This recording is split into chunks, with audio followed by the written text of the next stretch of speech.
uma resposta, sim, do governo brasileiro à Venezuela na tarde desta sexta-feira, depois de uma ofensa, que foi considerado um ataque considerado pelo governo brasileiro da polícia venezuelana a Lula e ao Brasil. Eu conversei com alguns integrantes da diplomacia brasileira, Afonso, e eles me disseram durante toda a semana o seguinte: olha, os ataques, as ofensas da Venezuela já vêm chegando há alguns dias, por vias oficiais e não oficiais. Mas nós vamos esperar a poeira baixar. A ideia é que o governo brasileiro não responda às ofensas e aos ataques da Venezuela e de Nicolás Maduro. Mas o estopim para que o governo brasileiro decidisse responder a esses ataques veio ontem.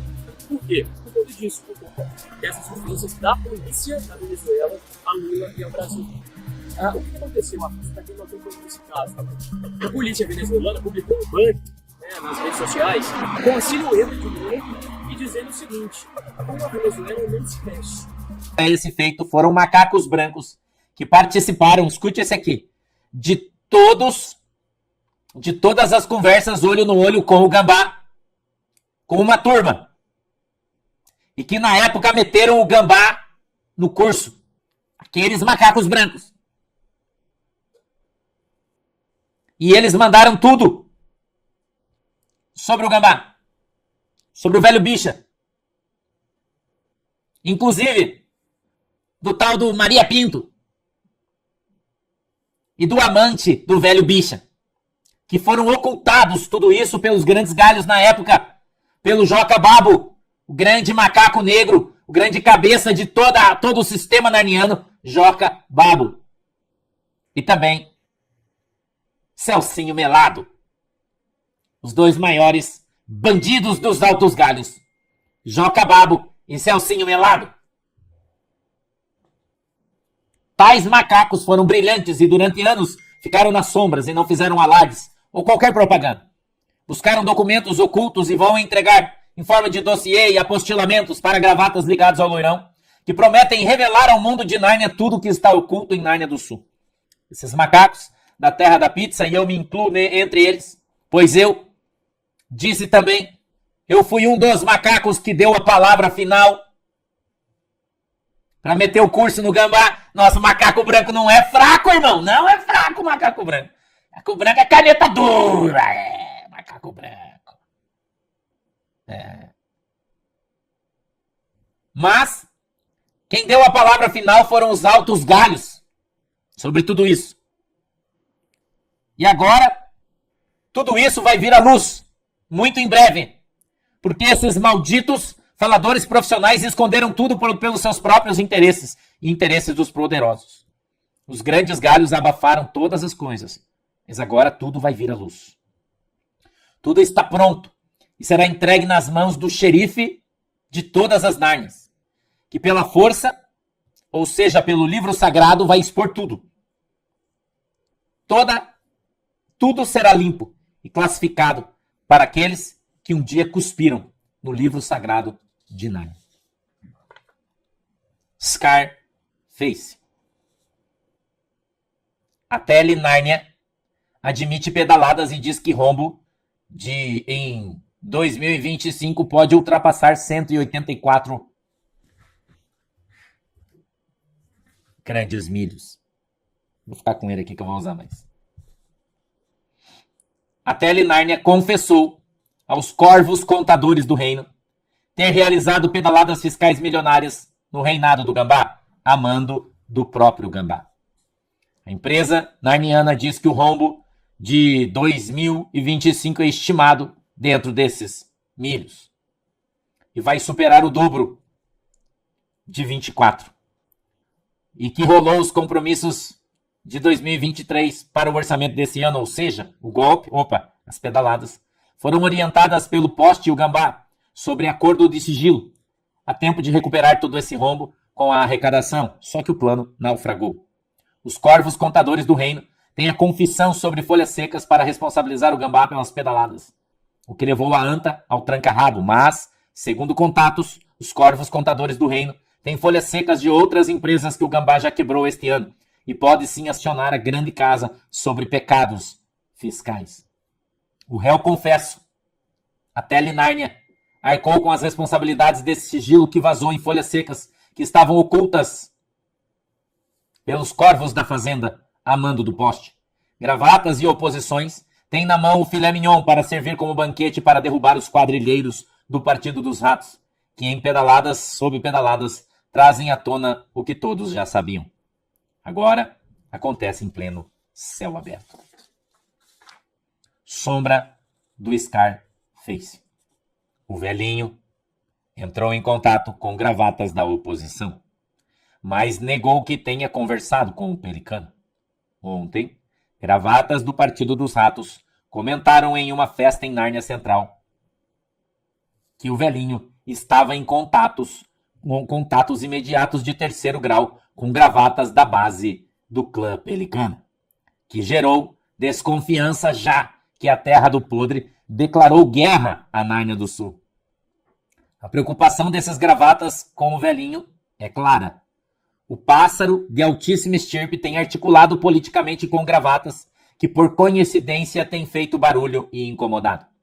O velhinho veio para Nárnia Central na sexta-feira, exatamente uma semana depois de sua viagem para o reino das quinquilharias.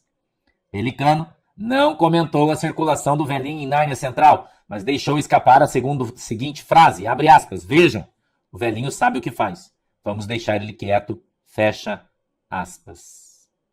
Os garotos do bem também não comentaram, mas notamos que certa euforia neles quando eles souberam.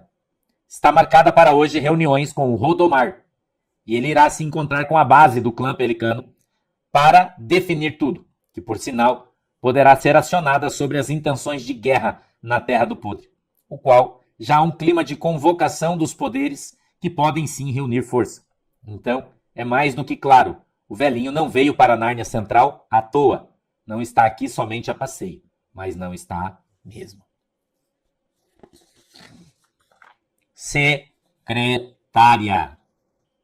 Gravatas pontuais usaram o espelho narniano às 6 horas dessa manhã para me revelar que o velhinho está em Nárnia Central para encontro com os pássaros de altíssima estirpe que buscam soluções para uma possível guerra com a Terra do Podre.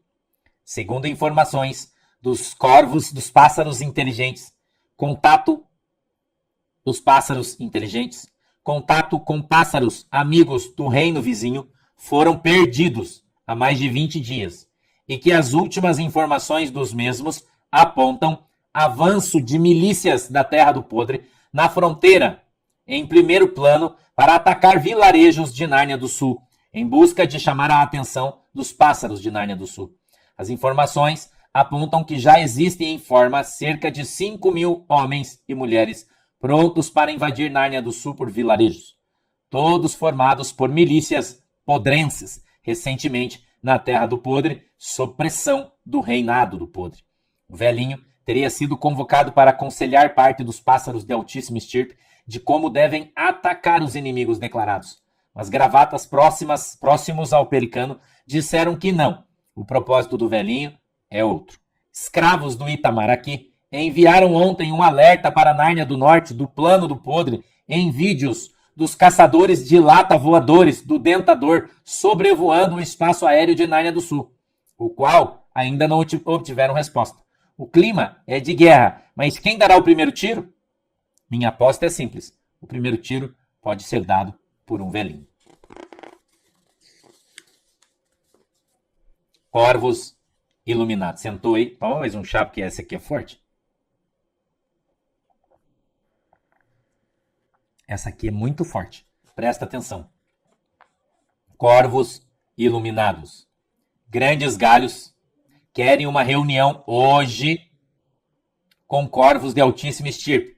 Mas altíssima estirpe mesmo, para estabelecer uma proteção para o território de Nárnia lá no norte.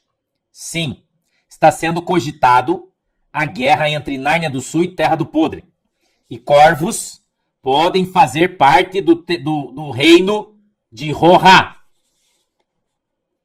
já que há indícios dos pássaros inteligentes de que milícias da Terra do Podre podem invadir vilarejos próximos à fronteira.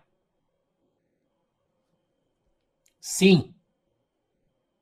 Os grandes galhos estimam baixas de civis na região e busca uma estratégia com o Corval para evitar um massacre histórico na região.